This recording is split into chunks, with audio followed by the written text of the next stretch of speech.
पहले गोल्ड 6 महीने के लोएस्ट लेवल पे था। सब कह रहे थे गोल्ड का बुल रन खत्म, और फिर रातों रात सिर्फ एक दिन में गोल्ड 2% चढ़ गया। लेकिन ये जो रैली है ना, इसके पीछे जो वजह है वो आपको कोई भी रेगुलर न्यूज़ चैनल नहीं बता रहा।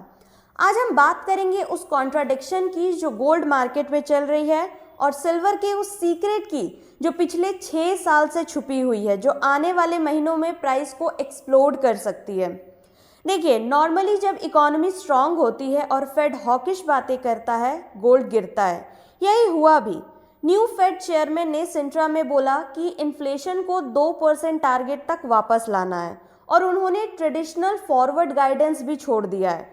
मतलब अब मार्केट को ये नहीं पता रहेगा कि फेड का अगला मूव क्या होगा। ये खुद एक नया अनसर्टेनिटी फैक्टर बन गया है।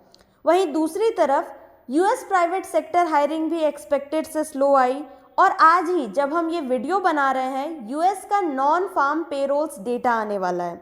ये नंबर बहुत क्रिटिकल है। अगर ये वीक आता है, गोल्ड को तुरंत सपोर्ट मिलेगा, और स्ट्रांग आता है तो शॉर्ट टर्म करेक्शन देख सकते हैं। और यहाँ है असली ट्विस्ट। गोल्ड को सपोर्ट मिल रहा है मिडिल ईस्ट से, लेकिन उल्टे तरीके से। स्ट्रेट ऑफ हॉर्मुज से ऑयल शिपमेंट्स बढ़ रही है, और यूएस ईरान के बीच इनडायरेक्ट टॉक्स में प्रोग्रेस दिख रहा है। इससे ऑयल प्राइसेस नीचे आए, जो इन्फ्लेशन फियर्स को ख़त्म करता है। नॉर्मली इससे गोल्ड गिरना चाहिए था, लेकिन हो उल्टा रहा है, क्योंकि मार्केट अब ये सोच रहा है कि अगर जियोपॉलिटिकल रिस्क कम हो रहा है तो शायद फेड अपना हॉकिश स्टांस थोड़ा सॉफ्टन करे। ये जो पुश एंड पुल है, hawkish Fed versus cooling geopolitical risk, यही वजह है कि गोल्ड $3,950 और $4,114 के रेंज में ट्रैप हो गया है। ये सिर्फ एक नंबर नहीं है, ये एक बैटल जोन है। अब बात करते हैं सिल्वर की, और ये स्टोरी गोल्ड से बिल्कुल अलग है। सिल्वर में पिछले 6 साल से, मतलब 2021 से लगातार डिमांड सप्लाई से ज़्यादा है। ये कोई टेम्पररी शॉर्टेज नहीं है, ये स्ट्रक्चरल डेफिसिट है, और 2026 में ये डेफिसिट और भी वाइड हो गया है। इंटरेस्टिंग बात यह है कि टोटल डिमांड एक्चुअली थोड़ी कम हो रही है, क्योंकि हाई प्राइसेस की वजह से सोलर पैनल कंपनी सिल्वर का यूज़ कम कर रही है, एक प्रोसेस जिसे थ्रिफ्टिंग कहते हैं।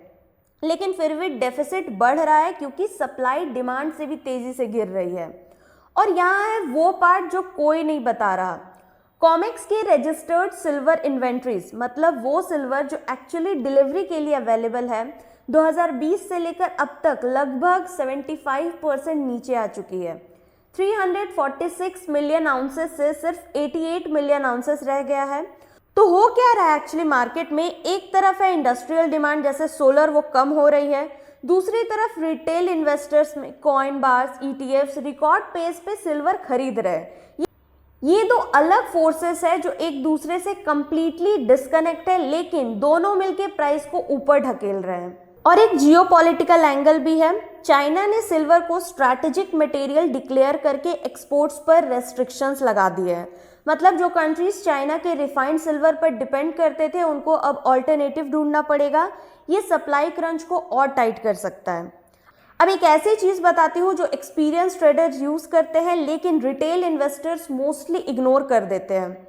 गोल्ड सिल्वर का रेशियो सिंपल फॉर्मूला है। गोल्ड का प्राइस, उसको आप डिवाइड करेंगे सिल्वर के प्राइस से। आज का MCX रेट से कैलकुलेट करते हैं।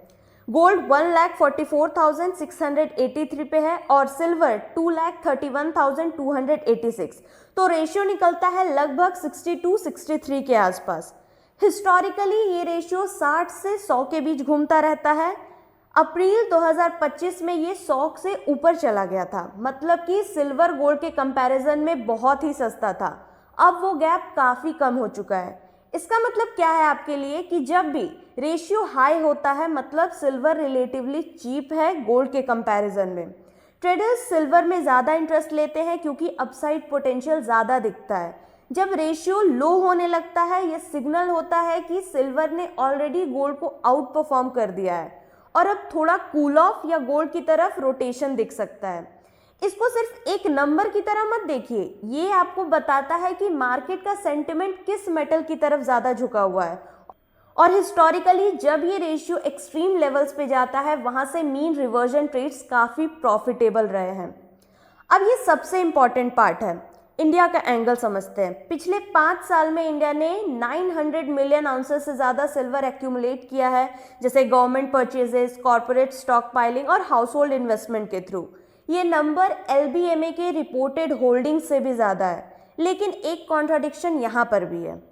रिकॉर्ड हाई रुपी सिल्वर प्राइसेस की वजह से ज्वेलरी डिमांड पे प्रेशर है, जबकि इन्वेस्टमेंट डिमांड मतलब कि कॉइन्स और बार्स में स्ट्रॉन्ग ग्रोथ दिख रही है। मतलब एवरेज इंडियन कंज्यूमर्स अब सिल्वर को पहनने की चीज़ की जगह इन्वेस्ट करने की चीज़ की तरह देख रहा है। ये शिफ्ट इम्पॉर्टेंट है क्योंकि अगर ये ट्रेंड जो है कंटिन्यू रहता है तो डोमेस्टिक डिमांड पैटर्न ही बदल सकता है। ज्वेलर्स के लिए ये एक चैलेंज होगा, लेकिन बुलियन इन्वेस्टमेंट प्लेटफॉर्म्स के लिए ये अपॉर्चुनिटी है। तो अब सबसे ज़रूरी सवाल, कल क्या करना है?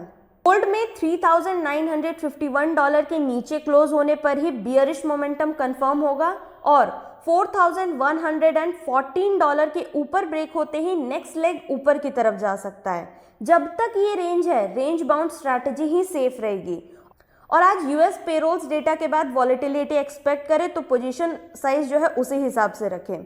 सिल्वर की बात करें तो सिल्वर में जब तक स्ट्रक्चरल डेफिसिट स्टोरी इंटैक्ट है, डिप्स को बाइंग अपॉर्चुनिटी की तरह ट्रीट किया जा सकता है, लेकिन industrial demand weakness specially solar sector को भी इग्नोर मत कीजिए क्योंकि ये शॉर्ट टर्म प्राइस को प्रेशर में डाल सकती है। और सबसे इंपॉर्टेंट, अपना रिस्क मैनेजमेंट कभी मत भूलना। ये कोई बाय या सेल रिकमेंडेशन नहीं है, सिर्फ डेटा और ट्रेंड समझाने की कोशिश है। अपना खुद का रिसर्च करिए या अपने फाइनेंशियल एडवाइजर से बात कीजिए।